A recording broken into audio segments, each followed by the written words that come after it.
Okay, in this presentation we have a counting problem question, which is also known as an urn question.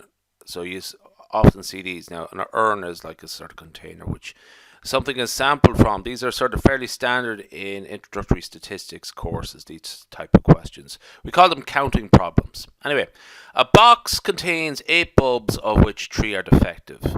A bulb is selected from the box and tested, now presumably at random. If it is defective, another bulb is selected and tested until a non-defective bulb is found.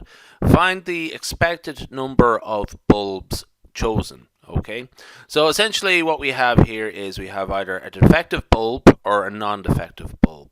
Okay, ND. Actually, I'm just going to call that N. Okay, rather than ND. I'll just shorten that even to N just to make it even a little bit clearer again. So, yeah, we'll just knock that out there. So, D is defective, N is non-defective, okay? Now, so there's 4 possible scenarios, okay? And in the first case, we pick out a non-defective bulb straight away, okay? We keep going until we get a non-defective bulb, okay? So that's in the first possible scenario. The second possible scenario is we pick out a defective bulb and then a non-defective bulb. So but the second one is non-defective. Likewise, in this third case here, defective, defective, non-defective. Okay, we could stop.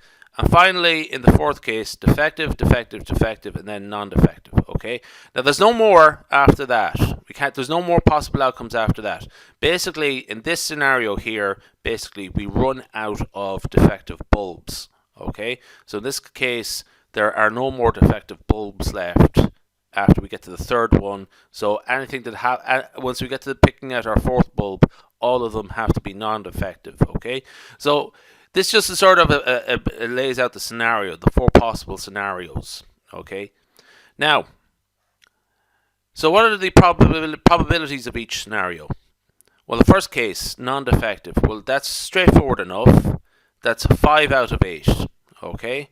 There's 8 bulbs in the container. Okay. 5 of them are non-defective. So the probability of picking out a non-defective bulb on the first go is 5 over 8. Now you might notice there I have added in a remark that is 35 over 56. I'll come back to that shortly, why I did that. Okay. The second scenario is defective then non-defective. Okay. So in this first case, what's the probability we pick out a defective bulb? It's 3 out of 8. 3 of them are defective, and then 3 of the 8 bulbs are defective.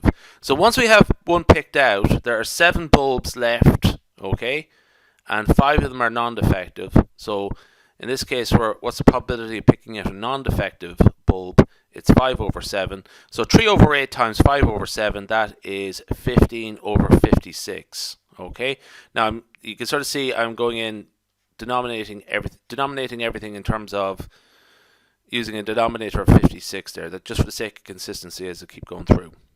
So this case here, DN, defective. In the first one, we pick out the first one, 3 out of 8 are defective. Okay, so we pick out our second bulb. There's 7 left, and 2 of them are defective. So 2 over 7, and then we pick out our third bulb. 6 bulbs in the box. 5 of them are non-defective.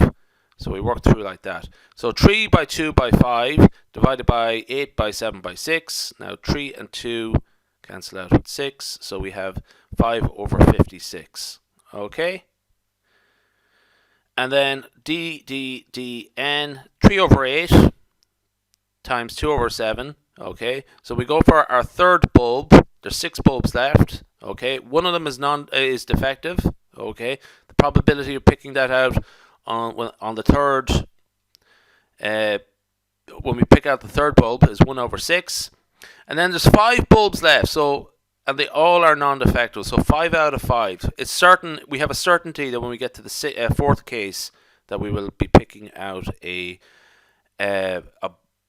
non-defective bulb. So we can actually just disregard that from the mathematics of it. It's 1, but multiplied by 1, just you just cancel it out. So what do we got there?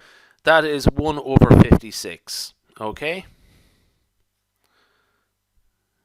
Now, so what I'm going to just double check here is just check our probabilities. We have our sample space. This is the outcome of all possible events.